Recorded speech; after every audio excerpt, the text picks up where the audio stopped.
सेठ चेतराम ने स्नान किया, शिवजी को जल चढ़ाया, 2 दाने मिर्च चबाए, 2 लोटे पानी पिया और सोटा लेकर तगादे पर चले। सेठ जी की उम्र कोई 50 की थी। सिर के बाल झड़ गए थे और खोपड़ी ऐसी साफ सुथरी निकल आई थी जैसे ऊसर खेत। उनकी आंखें थीं तो छोटी लेकिन बिल्कुल गोल। चेहरे के नीचे पेट था और पेट के नीचे टांगें, मानो किसी पीपे में 2 मेखें गाड़ दी गई हों। लेकिन यह खाली पीपा न था।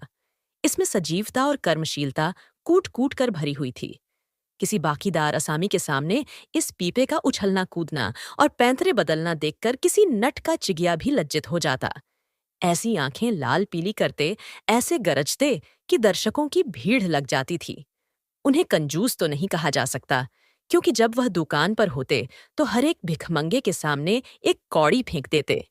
हाँ, उस समय उनके माथे पर कुछ ऐसा बल पड़ जाता, आंखें कुछ ऐसी प्रचंड हो जाती, नाक कुछ ऐसी सिकुड़ जाती कि भिखारी फिर उनकी दुकान पर न आता।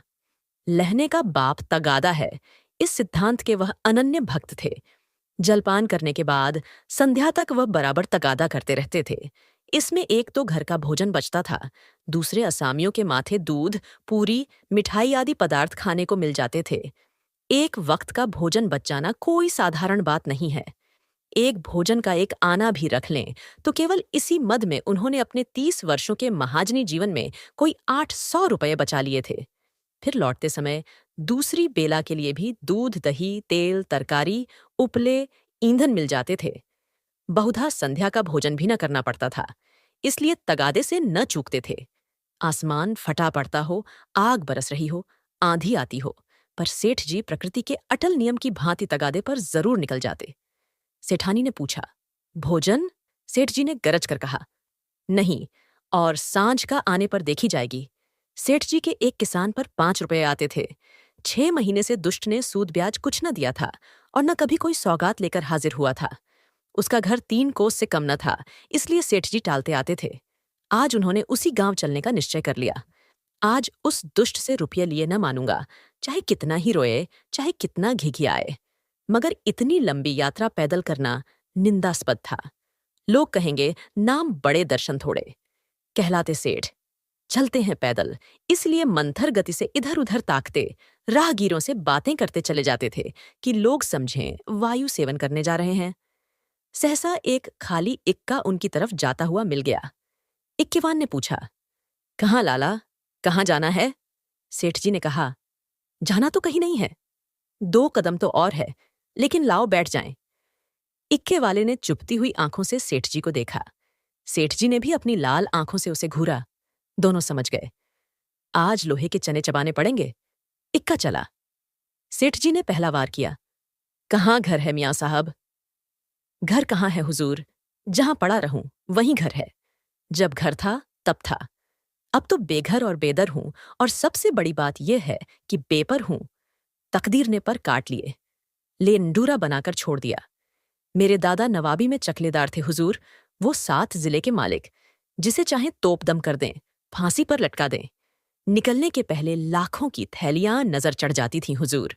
नवाब साहब भाई की तरह मानते थे। एक दिन वह थे, एक दिन यह है कि हम आप लोगों की गुलामी कर रहे हैं। दिनों का फेर है। सेठ जी को हाथ मिलाते ही मालूम हो गया, पक्का फिकैत है, अखाड़ेबाज, इससे पेश पाना मुश्किल है। पर अब तो कुश्ती बद गई थी, अखाड़े में उतर पड़े थे। बोले, तो यह कहो कि तुम बादशाही घराने के हो, यह सूरत ही गवाही दे रही है। दिनों का फेर है भाई, सब दिन बराबर नहीं जाते। हमारे यहाँ लक्ष्मी को चंचला कहते हैं, बराबर चलती रहती हैं। आज मेरे घर, कल तुम्हारे घर। तुम्हारे दादा ने रुपये तो खूब छोड़े होंगे? इक्के वाला बोला, अरे सेठ, उस दौलत का कोई हिसाब न था। न जाने कितने तहखाने भरे हुए थे। बोरों में सोने चांदी के डले रखे हुए थे। जवाहरात टोकरियों में भरे पड़े थे। एक एक पत्थर 50-50 लाख का। चमक दमक ऐसी थी कि चिराग मात। मगर तकदीर भी तो कोई चीज है। इधर दादा का 40वां हुआ, उधर नवाबी बुर्द हुई। सारा खजाना लुट गया। छकड़ों पर लाद लाद कर लोग जवाहरात ले गए। फिर भी घर में इतना बच रहा था कि अब्बा जान ने जिंदगी भर ऐश किया, ऐसा ऐश किया कि क्या कोई भकुआ करेगा। 16 कहारों के सुखपाल पर निकलते थे। आगे पीछे चोपदार दौड़ते चलते थे, फिर भी मेरे गुजर भर को उन्होंने बहुत छोड़ा। अगर हिसाब किताब से रहता तो आज भला आदमी होता, लेकिन रईस का बेटा रईस ही तो होगा। एक बोतल चढ़ाकर बिस्तर से उठता था, रात रात भर मुजरे होते रहते थे। क्या जानता था एक दिन ये ठोकरें खानी पड़ेंगी। सेठ जी बोले, अल्लाह मियाँ का शुक्र करो भाई कि ईमानदारी से अपने बाल बच्चों की परवरिश तो करते हो, नहीं तो हमारे तुम्हारे कितने ही भाई रात दिन कुकर्म करते रहते हैं, फिर भी दाने दाने को मुहताज रहते हैं। ईमान की सलामती चाहिए, नहीं दिन तो सभी के कट जाते हैं। दूध रोटी खाकर कटे तो क्या, सूखे चने चबाकर कटे तो क्या, बड़ी बात तो ईमान है। मुझे तो तुम्हारी सूरत देखते ही मालूम हो गया था कि नीयत के साफ सच्चे आदमी हो। बेईमानों की तो सूरत ही से फटकार बरसती है। इक्के वाला बोला, सेठ जी, आपने ठीक कहा कि ईमान सलामत रहे तो सब कुछ है। आप लोगों से 4 पैसे मिल जाते हैं, वही बाल बच्चों को खिला पिलाकर पड़ रहता हूं। हुजूर, और दूसरे इक्के वालों को देखिए तो कोई किसी मर्ज में मुब्तला है, कोई किसी मर्ज में। मैंने तौबा बोला, ऐसा काम ही क्यों करें कि मुसीबत में फंसे। बड़ा कुनबा है हुजूर, माँ है, बच्चे हैं, कई बेवाएं हैं, और गमाई यही इक्का है। फिर भी अल्लाह मियाँ किसी तरह निबाहे जाते हैं। सेठ जी बोले, वह बड़ा कारसाज है खां साहब, तुम्हारी कमाई में हमेशा बरकत होगी। इक्के वाला मुस्कुरा के बोला, आप लोगों की मेहरबानी चाहिए। सेठ जी बोले, भगवान की मेहरबानी चाहिए, तुमसे खूब भेंट हो गई। मैं इक्के वालों से बहुत घबराता हूं, लेकिन अब मालूम हुआ अच्छे बुरे लोग सभी जगह होते हैं। तुम्हारे जैसा सच्चा दीनदार आदमी मैंने नहीं देखा। कैसी साफ तबीयत पाई है तुमने, वाह। सेठ जी की ये लच्छेदार बातें सुनकर इक्के वाला समझ गया कि यह महाशय परले सिरे के बैठकबाज हैं। यह सिर्फ मेरी तारीफ करके मुझे चकमा देना चाहते हैं। अब और किसी पहलू से अपना मतलब निकालना चाहिए। इनकी दया से तो कुछ ले मरना मुश्किल है, शायद इनसे भय से कुछ ले मरूं। बोला, मगर लाला, यह न समझिए कि मैं जितना सीधा और नेक नजर आता हूं उतना सीधा और नेक हूं भी। नेकों के साथ नेक हूं, लेकिन बुरों के साथ पक्का बदमाश हूं। यूं कहिए, आपकी जूतियां सीधी कर दूं, लेकिन किराए के मामले में किसी के साथ रियायत नहीं करता। रियायत करूं तो खाऊं क्या? सेठ जी ने समझा था, इक्के वाले को हत्थे पर चढ़ा लिया। अब यात्रा बिना बाधा के और निशुल्क समाप्त हो जाएगी। लेकिन यह अलाप सुना तो कान खड़े हुए। बोले, भाई, रुपये पैसे के मामले में मैं भी किसी से रियायत नहीं करता, लेकिन कभी कभी जब यार दोस्तों का मामला आ पड़ता है तो झक मारकर दबना ही पड़ता है। तुम्हें भी कभी कभी बल खाना ही पड़ता होगा। दोस्तों से बेमुरावती तो नहीं की जाती। इक्के वाले ने रूखेपन से कहा, मैं किसी के साथ मुरावत नहीं करता। मुरावत का सबक तो उस्ताद ने पढ़ाया ही नहीं। एक ही चंचूल हूं, मजाल क्या कि कोई एक पैसा दबा ले। घरवाली तक को तो मैं एक पैसा देता नहीं, दूसरों की बात ही क्या है। और दूसरे इक्के वाले अपने महाजन की खुशामद करते हैं, उसके दरवाजे पर खड़े रहते हैं। यहां महाजनों को भी ढता बताता हूं, सब मेरे नाम को रोते हैं। रुपये लिए और साफ डकार गया। देखें अब कैसे वसूल करते हो बच्चा, तगादा करो, घर में क्या धरा है, जो ले लोगे। सेठ जी को मानो झूड़ी छड़ आई। समझ गए, यह शैतान बिना पैसे लिए न मानेगा। जानते कि यह विपत्ति गले पड़ेगी तो भूलकर भी इक्के पर पांव न रखते। इतनी दूर पैदल चलने में कौन पैर टूटे जाते थे। अगर इस तरह रोज पैसे देने पड़े तो फिर लेन देन कर चुका। सेठ जी भक्त जीव थे, शिवजी को जल चढ़ाने में एक दिन भी नागा न किया। क्या भक्त वत्सल शंकर भगवान इस अवसर पर मेरी सहायता न करेंगे? इष्ट देव का सुमिरन करके बोले, खौ साहब, और किसी से चाहे न दबो, पर पुलिस से तो दबना ही पड़ता होगा, वह तो किसी के सगे नहीं होते। दोस्तों, ऐसे और भी इंटरेस्टिंग कहानियों के लिए मेरे चैनल को सब्सक्राइब करना मत भूलिएगा। तो आइए अब आगे सुनते हैं। इक्के वाले ने कहकहा मारा, कभी नहीं, उनसे उल्टे और कुछ न कुछ वसूल करता हूं। जहां कोई शिकार मिला झट सस्ते भाड़े बैठाता हूं और थाने पर पहुंचा देता हूं। किराया भी मिल जाता है और इनाम भी। क्या मजाल की कोई बोल सके। लाइसेंस नहीं लिया आज तक, मजे में सदर में इक्का दौड़ाता फिरता हूं। कोई साला चू नहीं कर सकता। मेले ठेलों में अपनी खूब बनाती है। अच्छे अच्छे माल चुनकर कोतवाली पहुंचाता हूं। वहां कौन किसी की दाल गलती है। जिसे चाहे रोक लें, 1 दिन 2 दिन 3 दिन, 20 बहाने हैं। कह दिया, शक था कि यह औरत को भगाए लिए जाता था। फिर कौन बोल सकता है? साहब भी छोड़ना चाहें तो नहीं छोड़ सकते। मुझे सीधा ना समझिएगा। एक ही हरामी हूं। सवारियों से पहले किराया तय नहीं करता। ठिकाने पर पहुंचकर एक के दो लेता हूं। जरा भी ची चपड़ किया तो आस्तीन चढ़ा, पैंतरे बदलकर खड़ा हो जाता हूं। फिर कौन है जो सामने ठहर सके? सेठ जी को रोमांच हो आया। हाथ में एक सोटा तो था, पर उसका व्यवहार करने की शक्ति का उनमें अभाव था। आज बुरे फंसे। न जाने किस मनहूस का मुंह देखकर घर से चले थे। कहीं यह दुष्ट उलझ पड़े तो 10-5 दिन हल्दी सौंठ पीना पड़े। अब से भी कुशल है, यहां उतर जाऊं, जो बच जाए वही सही। भीगी बिल्ली बनकर बोले, अच्छा, अब रोक लो खां साहब, मेरा गांव आ गया। बोलो, तुम्हें क्या दे दूं? इक्के वाले ने घोड़ी को एक चाबुक और लगाया और निर्दयता से बोला, मजूरी सोच लो भाई। तुमको न बैठाया होता तो 3 सवारियां बैठा लेता। तीनों 4-4 आने भी देते तो 12 आने हो जाते। तुम 8 ही आने दे दो। सेठ जी की बधिया बैठ गई। इतनी बड़ी रकम उन्होंने उम्र भर इस मद में नहीं खर्च की थी। इतनी सी दूर के लिए इतना किराया वह किसी तरह न दे सकते थे। मनुष्य के जीवन में एक ऐसा अवसर भी आता है जब परिणाम की उसे चिंता नहीं रहती। सेठ जी के जीवन में यह ऐसा ही अवसर था। अगर आने दो आने की बात होती तो खून का घूंट पीकर दे देते, लेकिन 8 आने के लिए कि जिसका द्विगुण एक कलदार होता है, अगर तू तू मैं ही नहीं हाथापाई की भी नौबत आए तो वह करने को तैयार थे। यह निश्चय करके वह दृढ़ता के साथ बैठे रहे। सहसा सड़क के किनारे एक झोंपड़ा नजर आया। इक्का रुक गया। सेठ जी उतर पड़े और कमर से एक दुअन्नी निकालकर इक्के वान की ओर बढ़ाई। इक्के वान ने सेठ जी के तेवर देखे तो समझ गया, ताव बिगड़ गया। चाशनी खड़ी होकर कठोर हो गई। अब यह दांतों से लड़ेगी। इसे धीरे धीरे घुलाकर ही मिठास का आनंद लिया जा सकता है। नम्रता से बोला, मेरी ओर से इसकी रेवड़ियां लेकर बाल बच्चों को खिला दीजिएगा। अल्लाह आपको सलामत रखे। सेठ जी ने एक आना और निकाला और बोले, बस अब जबान न हिलाना, एक कौड़ी भी बेसी न दूंगा। इक्के वाला, नहीं मालिक, आप ही ऐसा कहेंगे तो हम गरीबों के बाल बच्चे कहां से पलेंगे? हम लोग भी आदमी पहचानते हैं हुजूर। इतने में झोंपड़ी में से एक स्त्री गुलाबी साड़ी पहने पान चबाती हुई निकल आई और बोली, आज बड़ी देर लगाई।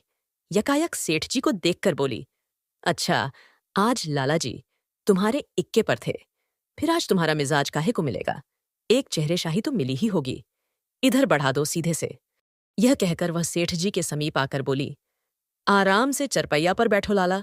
बड़े भाग्य थे कि आज सबेरे सबेरे आपके दर्शन हुए। उसके वस्त्र मंद मंद महक रहे थे।